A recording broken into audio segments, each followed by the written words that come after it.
Kumusta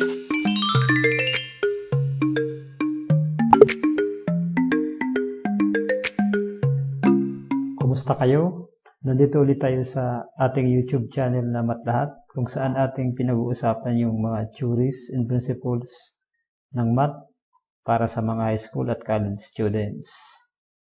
Isa pang concept ng useful na concept dito sa pressure, sa fluid mechanics, ay yung manometers. Siguro napag-aralan niyo na rin ito sa ibang subjects, sa ibang course. Manometers are used to measure gauge pressure in pipelines and containers. So, saan gamit ang manometer? So, unang-unang, tatandaan nyo, ang gamit niya ay pag-measure ng gauge pressure. Hindi siya ginagamit sa barometric pressure or atmospheric. Yung barometer, pang-atmospheric pressure. Ang manometer, pang-measure ng gauge pressure. Right? So, ang itsura ng manometer ganito, ito yung pipeline, diba? Cross-section ng pipeline. May nagalagay sila diyan ng butas, okay? Ng tube. Na ganyan ang forma, tube yan. Okay? Usually, nilalagyan niya dito ng mabigat mercury, madalas.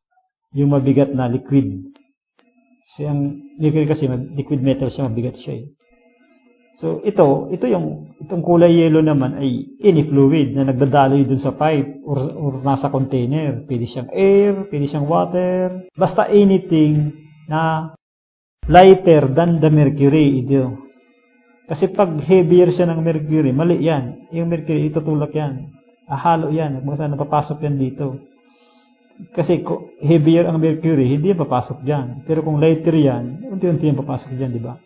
So, dapat itong yellow, any fluid lighter than mercury here. Anong principle dito? Anong nagwo-work out na principle dito? Ito, pag mas mababa kaysa dito sa kabila pala guys, ay open yan. Atmospheric pressure yan. Walang takip yan, walang takip. Atmospheric. So, ang ibig sabihin ito guys ay, pag ito mataas kaysa dito, ibig sabihin, mas malakas ang pressure dito kaysa atmosphere. Diba? Kasi kaya niyang itulak itong mercury. Okay? Ngayon, pag ito naman ay mas mababa, itong point ng atmospheric pressure ay mababa kaysa dito, ay ibig sabihin naman, mas malakas yung atmospheric, di ba? Kaysa dun sa nasa loob. Ibig sabihin, vacuum ito. Di ba? Vacuum pressure ang nandito. Kasi hinihigop niya nga yung mercury. Diba? So, sa isang way naman, kung pantay sila, diba? Ibig sabihin niyan, zero ang pressure sa gauge. Okay. Kasi, kung ano ang pressure dito sa atmospheric, diba? Yun ang pressure dito sa loob. Ibig sabihin, walang pressure ito. Kung gauge ang babatayan. Kasi dito, zero din dito sa gauge, zero. At this point, zero siya. Ibig sabihin, zero din ito. So, ibig sabihin, walang pressure sa loob. So, yan ang ibig sabihin ng manometers. So, paano naman yan nire-read? Diba? Manometer pressure reading. Paano malaman ng pressure sa loob? Halimbawa, ito ay mayroon siyang pressure. Ilan? Paano? At ito naman ay vacuum. Gaano? Okay. So, punta tayo dun sa example natin. How to compute pressure inside the pipes. Find the pressure at point A if H is equal to 10. Itong taas nito, itong level. Importante kasi ito, malaman mo itong level na ito, kung saan sila hindi pantay. Yan. H is equal to 10. And this one naman daw, itong Y is equal to 6 inches. Itong Y ay nasa tapat ng gitna nitong A. Right? Tapat siya sa gitna nitong A. When the fluid inside the pipe is water. So, ganito naman ang solution niyan dyan, guys. Mag-uumpisa tayo dyan sa point 1. Pupunta tayo dito. Tatahakin natin yan. Using the principle ng pressure. Yung P is equal to WH. So, sa point 1, guys, ay zero gauge yan, atmospheric. So, ang nandyan ay zero, di ba? Zero pressure siya. Ngayon, from point 1 to 2, ibig sabihin, pababa, di ba? Palalim, papunta sa ilalim. Ibig sabihin niya, may positive pressure siya. Madadagdagan yung pressure niya. So, since liquid ito, yung pinag-aralan natin kanina, yung sabi natin, pag ang liquid, ang pressure ay, ang equation ng pressure, paano mo malaman ang pressure dito sa point 2? Gagamit ka yung P is equal to WH. Diba? P at point 2 is equal to WH. So, ano ba yung W nito? So, lagyan natin siya ng subscript na mercury. Okay? Kasi ano siya eh, specific weight of mercury. Itong H, ito na yung given 10 inches dito, di ba? So, from this point to this point, di ba? Ganun pa rin ang equation plus kasi lumalim.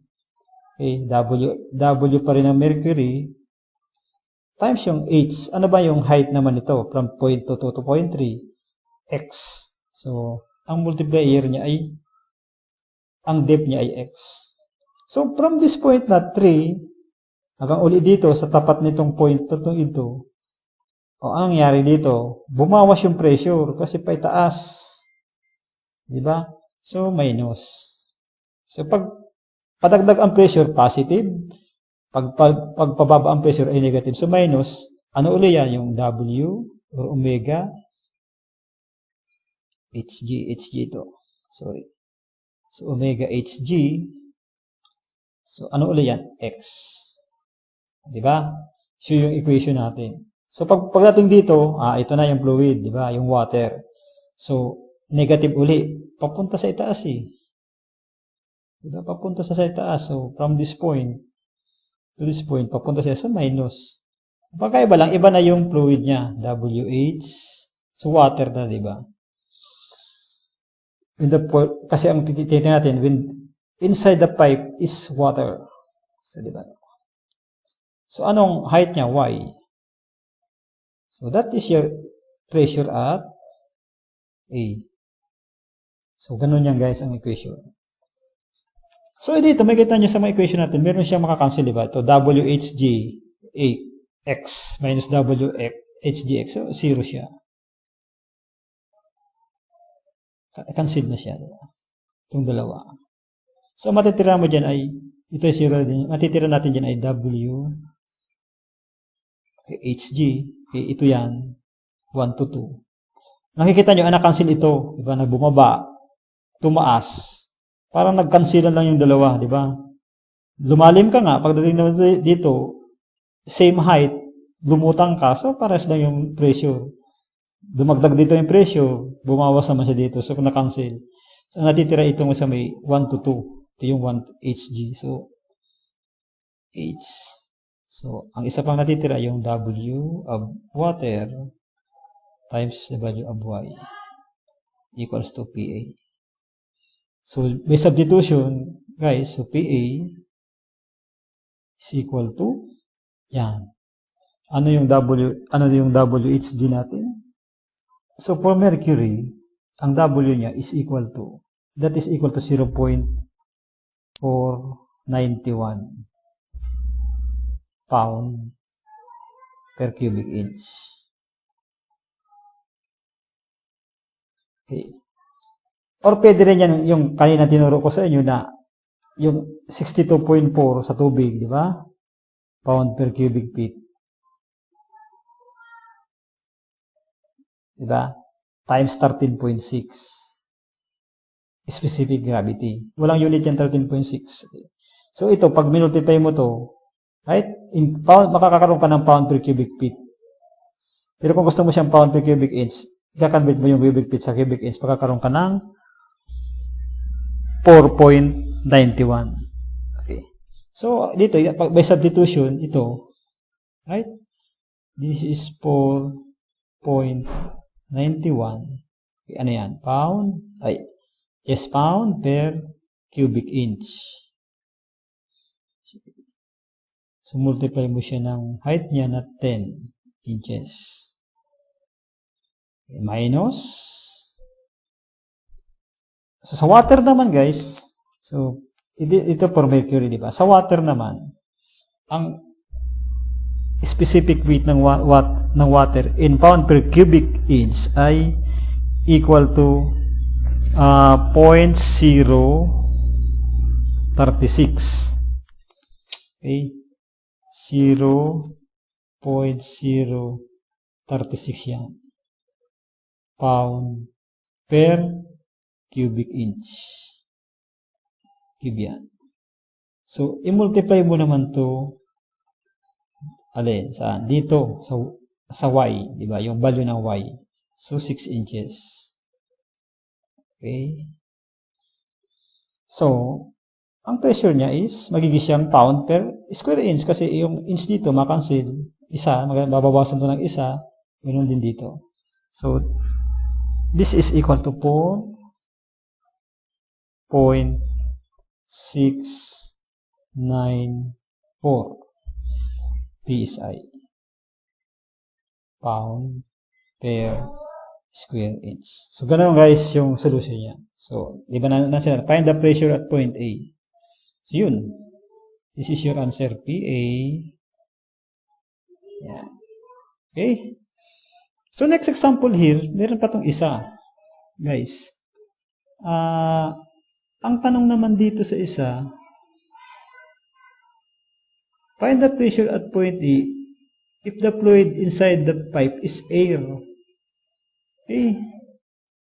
So, anong pakakaiba nitong solution na ito? Kasi ganito yan. So, uli, gagawa tayo ng equation. So, umpisa tayo dito. Diba? Umpisa tayo dito sa 1. Okay. So, ang pagkaiba niya sa 1, so, at 1, 0 siya, diba? 0. Bababa siya, diba?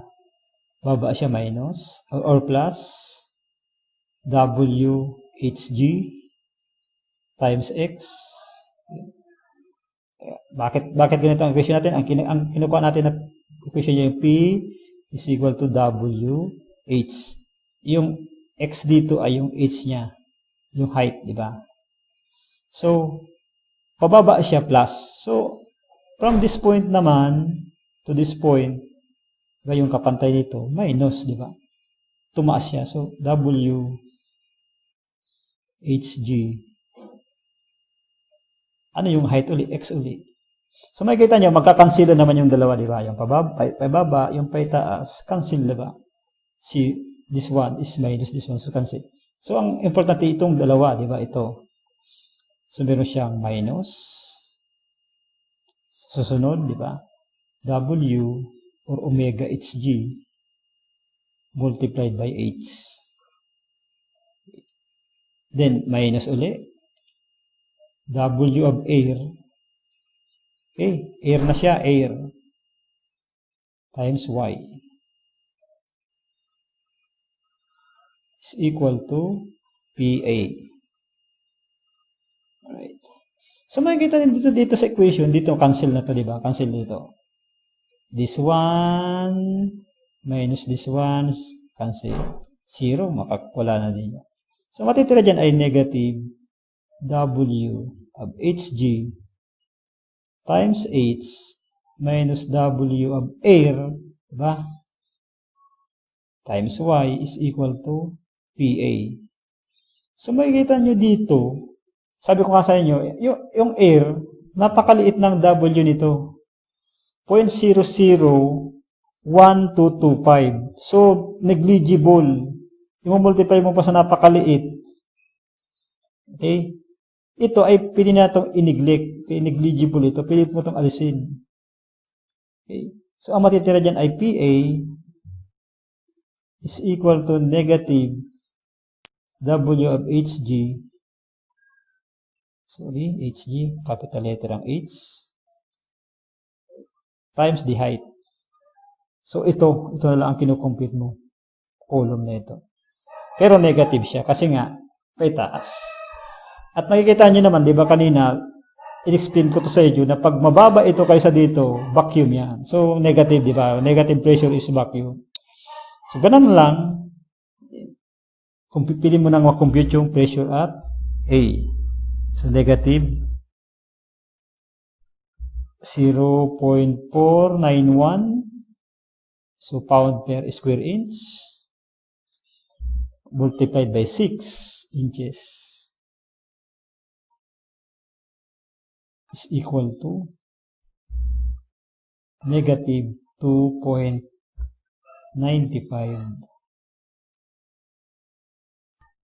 PSI vacuum. Sorry. PSI. So, yung negative, ibig sabihin yan ay vacuum. Pag sinabi mong vacuum, 2.95 PSI vacuum. Pero pag walang word na vacuum, sabihin mo lang na negative 2.95 PSI. Okay, yun muna sa ngayon. Kung meron kayong mga suggestions, ay pakisulat na lamang o pakitype na sa comment section ng ating YouTube channel. Salamat!